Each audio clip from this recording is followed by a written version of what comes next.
Mwaramutse canke mwiriwe bivanye naho muherereye inshuti bagenzi ba televiziyo Renaissance turi ku munsi wa mbere igenekerezo rya 9 myandagaro umwaka wa 2021 turabaye ikaze murano makuru agizwe n'ingingo nkuru zikurikira. Ikiza c'umugera wa corona kirabandanya gukwiragira mu Burundi nkuko bigaragazwa n'ibiharuro bitangwa n'ubushikiranganje bw'amagara y'abantu. Gushira hamwe amatongo y'abanyagihugu bakayarimira hamwe byo tuma umwimbo wongerekana muri commune ya Kayanza. Ivyo nivyo buramatari w'iyo ntara ahanura abanyagihugu arongoye murabikurikirana murano makuru. Ingabo z'igihugu cy'u Rwanda zagiye kugarukana amahoro n'umutekano mu gihugu ca Mozambique zifatikanije n'abasirikare b'ico gihugu barabandanya kwigarurira ibice bimwe vyahora bigenzurwa n'imigwi y'iterabwoba. Ubu ikivuko ca Mucimbo wa Dopraya cahora kiri mu minwe y'abajihadiste herutse kwigarurirwa n'izo ngabo. Idonido ryano makuru ni mukanye sase.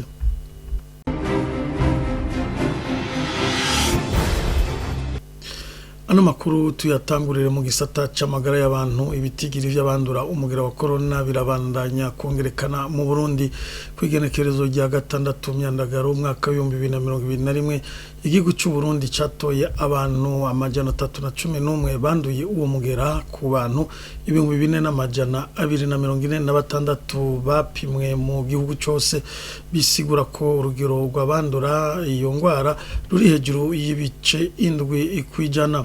Ubushikiranganje bw'amagara y'abantu bukavuga ko abantu 11 muri abo majana 311 banduye bavuye hanze y'igihugu. Tuvyumvirize.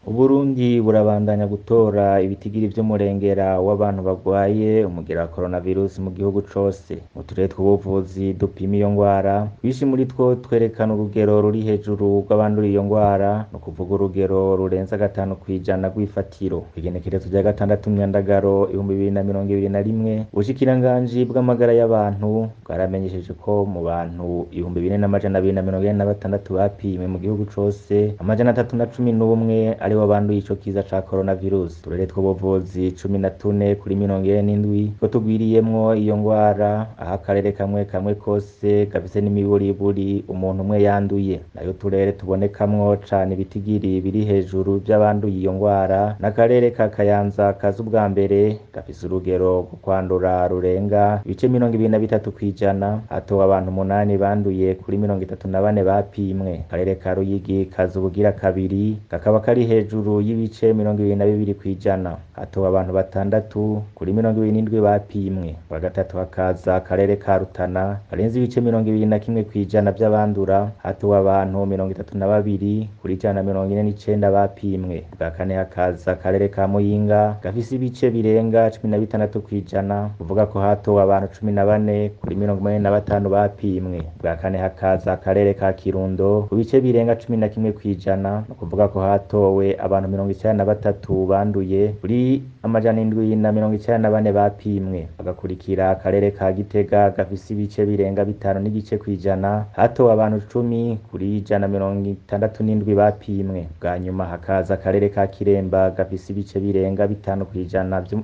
by'urugero rw'abandura, no kuvuga ko hatowe abantu 44 banduye kuri amajana 85 bapimwe. Ico cegeranyo c'ubushikiranganje bw'amagara y'abantu bimenyesha kandi ko muri abo majana 311 banduye kwigenekerezo rya 6 myandagaro 2021, abantu 11 bari bavuye hanze y'igihugu, harimwo 8 bavuye mu gihugu ca Republika Iharanira Demokarasi ya Kongo, nayo 3 bavuye mu gihugu ca Tanzania.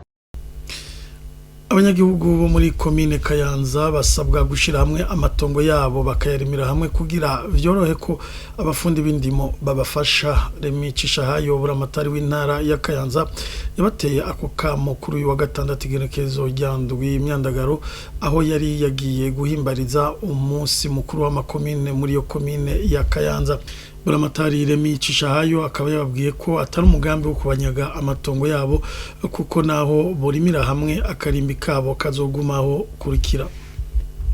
Umugambi wa nyirishuri mukuru w'igihugu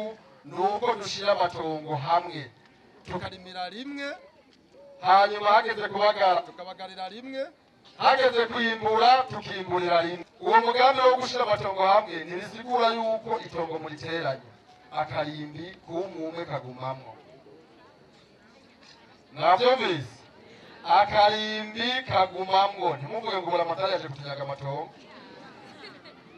akarimbi kagumamwo hanyuma mugaca murimira rimwe abafundi b'indimo ku rwego rw'ikomine ku rwego rw'umutumba na zone bakabakurikirana mugashiramo ifumbire mukarima kijambere bakabaha imbuto irobanuye hageze kubagara mubagarira igihe kimwe hageze kwimbura mwimburira igihe kimwe umurekanaza muracari inyuma babikoze neza mu mwaka uheze ni umutungo umwe wa kinga hajya haruguru ya lise bari bafise amahegitari arenga 20 batereye hamwe ibigori kandi himbuye amatoni menshi mu ruvomo rero n'izindi mitumba ya Canzara iyindi mitumba yose igize komine ya Kayanza kwa mitumba 37 irasabwa yuko ishira amatongo hamwe ikarima kijambere hanyuma abafundi b'indimo bakabakurikirana neza ikindi y'icyo mukuru w'igihugu dusaba nuko aya mazi yose atemba kizira ko dusubira kubona amazi ariko aratemba atasha ariko aramarira bene igihugu ntivyumvikane nk'igihugu nk'iki cyuzuye amariba cyuzuye imyonga y'amazi usanga hari inzara kandi amazi ariho ibihugu bimwe bimwe nk'ibihugu vya Misiri bitagira amazi usanga arivyo vya mbere vyimbura kandi bitagira amazi ariko bikavomera bivuye ku ruzi rumwe bafise uruzi bita Nile mugabo twebwe mu Burundi imyonga ni myinshi amazi atemba yiseza mugabo dushaka kuyavomera kugira ngo avomere imirima mu gisata c'agateka kazi na muntu abantu 31 nibo bamenyekanye ko bagandaguwe muri abo 17 bakaba baratowe ibiziga abantu 9 bakaba barafashwe ku nguvu indwi baranyuruzwa batanu barasinzikarizwa ubuzima hamwe n'abandi 200 bahagaritswe hadakurikijwe amategeko ivyo bitigiri tukabisanga mu cegeranyo c'ishiramwe Ligue iteka c'ukwezi kwa mukakaro nkuko bivugwa na Ansha niko yagize arongoye iryo shirahamwe Ligue iteka ikababazwa nuko abarongoye intwaro baca bihutira guhamba ivyo biziga tamatohoza abaye ikigereranyo dore gusora c'ukwezi kw'indwi nkuko twamatubiye ukwezi guheze nuko tubona yuko byagateye akazi na muntu atakiro kirahinduka ahubwo bitera byunyuka aha dufatira ku biharuro dufise muri ukwezi konyene kw'indwi y'igiteka yashoboye novuga kwegeranya ku biharuro kubishwe abantu 31 aho muri abo 31 10 bagiye batorwa ibiziga hirya no hino hakaba n'abagira ivya furambi 9 n'abandi ndwi banyuruje amazima yongo hakaba na 5 bahotewe imwe twita torture na 20 bahagaritse bidaciye ku mategeko mushira muri giteka muri ikigereranyo turahagaritse umutima nuko ivyo biziga bitorwa vyama bica bihambwa atano vuga atamatohoza abaye kugira ngo bamenye ababikoze n'igituma nabo bantu nyine babishwe uko biribonekeza ko umengo mu gihugu hose harabaye inyigisho yuko habonetse ikiziga zambonera kure novuga n'abatware bo hasi ko baca bagihamba n'ingoga atamatohoza ari agiye muri giteka reka igatera umutima uhagaze nuko kuntu biboneka ko leta tanguva ishiramwo kugira ngo imenye abo bantu igituma bishwe n'ababishe kugira bashengezwe ligiteka rigamagarira leta yuko yohagarika iyo ngendo mbi hagize igakingira abarundi n'ababa mu gihugu muri iki cegeranyo turagaruka novuga n'ingene kiza ca corona cifashe mu gihugu aho tubona ku biharo byateye bituka na cane cyane mu ntara ya Kirundo byibonekeza ko biharo byaduze cyane kinaco nuko muri iki cegeranyo tugaruka novuga kutihanganira mu bya politiki aho bikibonekeza novuga mu ntara ya Ngozi n'intara ya Rumonge aho hariho novuga amapermanence y'umugambi SNL yagiye asambuka murukurikirane rw'ikiganiro yo nabonye ca televiziyo Renaissance uyu munsi mukurikirane igice c'inaha ya Gabriel Rufyiri atuyagira uko yagiye ahakwa kwicwa bamuziza ubwoko bwiwe. Gabriel Rufyiri akavuga ko abakora ubwo bwicanyi bufatiye ku macakubiri ari abantu bafise agatima ku rwanko. Abajene hariho abantu b'abajene bakora ibintu by'ukuri biteye isoni cyane bafata abantu babita ngo hari abanyamigambo bari inyuma yabo twebwe n'ivyo twumva n'ivyo twumva mu nyuma nanje barandaba bandavye ingenesa naho hantu haswe kuhagwa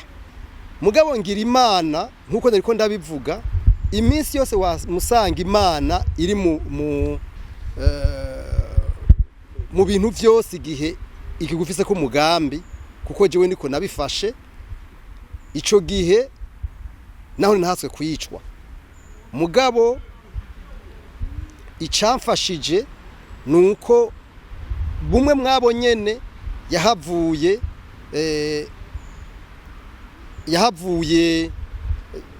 ababwira yuko anzi bondeka nkagenda ivyo rero byose jewe naguma nibaza nti none kubera iki babimvira kugira ibintu nk'ivyo kubera iki ariko nkuko nariko ndabivuga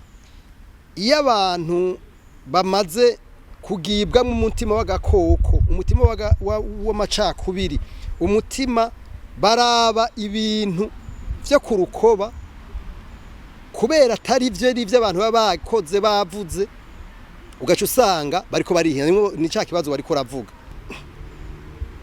mu nyuma rero jiwe ca ndavuga nti ibi bintu mbona biriko biragenda gutya none nibiki biva kuki habaye iki niho natangura rero kutangura kubaza bamwe n'abandi kugira ngo numve ivyo bintu ivyo ari vyo ntohoza kugira ngo numve ivyo bintu abarundi bapfa vy'ukuri niho nasanga ivyo papa yambwiye na nyokuru cyane kuko twarakunda kuganira cyane akiriho nsanga mu vy'ukuri abantu bakora ivyo jewe nafashe mu ijambo rimwe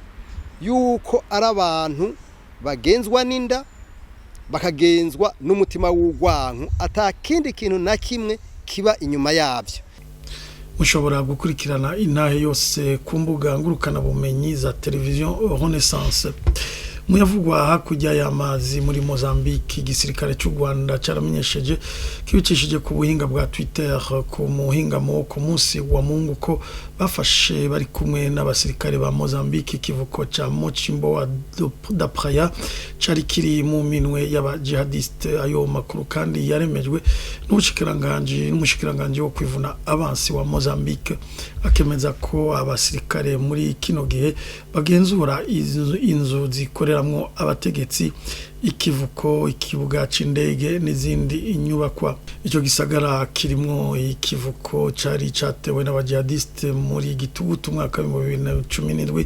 bongera bagifata kuwa 12 myandagaro umwaka wa 2020 ico gisagara kikaba cari carabaye umugwa mukuru w'abajihadiste bazwi ku izina rya El Shabab abasirikare b'u Rwanda bakaba barungitswe muri ico gihugu mu kwezi kw'indwi kugira bafate mu mugongo ingabo za Mozambique mu kurwanya abajihadiste aniho dusozereye ano makuru yacu mukaba mwakoze mwese mwayakurikiranye naho utaha